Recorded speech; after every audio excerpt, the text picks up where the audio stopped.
Les enjeux justement de ces élections, la Cisjordanie et les implantations. L'exemple de Hébron, où cohabitent près d'1 millier de Juifs et plus de 250 000 Palestiniens, le tout sous la protection de l'armée israélienne en raison de la présence de lieux saints.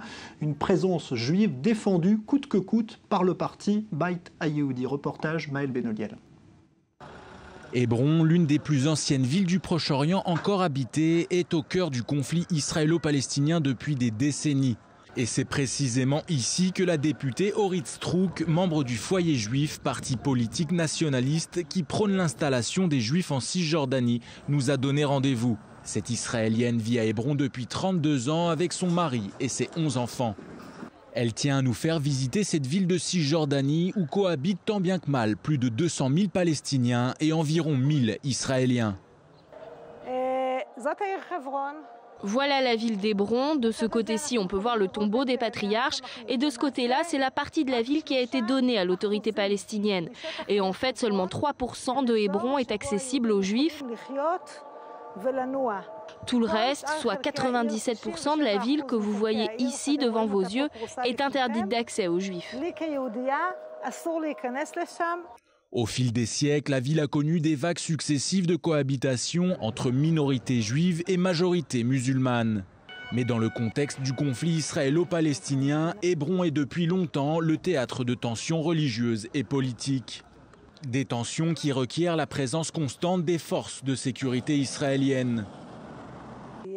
Je pense que la cohabitation sera beaucoup plus stable quand il n'y aura plus ici d'autorité palestinienne et qu'il y aura à la place une autorité israélienne.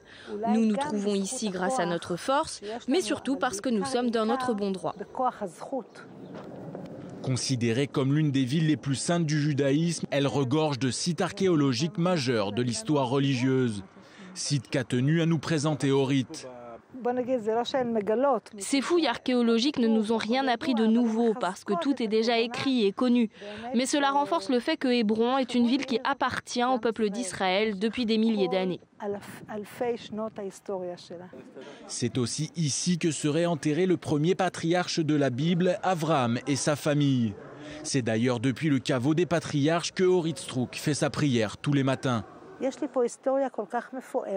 J'ai ici devant moi un passé glorieux. Il y a aussi ici les racines du peuple d'Israël, donc la justification de notre présence dans ce pays. Nous ne partirons jamais d'Hébron.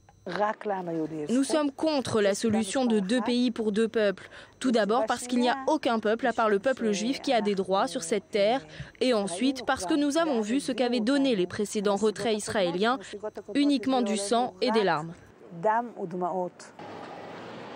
Hébron, autre ville symbole du conflit israélo-palestinien où 18 checkpoints gardés nuit et jour par des dizaines de soldats de Tsahal séparent le quartier juif du reste de la ville. Un checkpoint comme celui qui se trouve derrière moi. Le prix à payer selon certains et en attendant mieux pour conserver le caractère juif de cette ville ancestrale.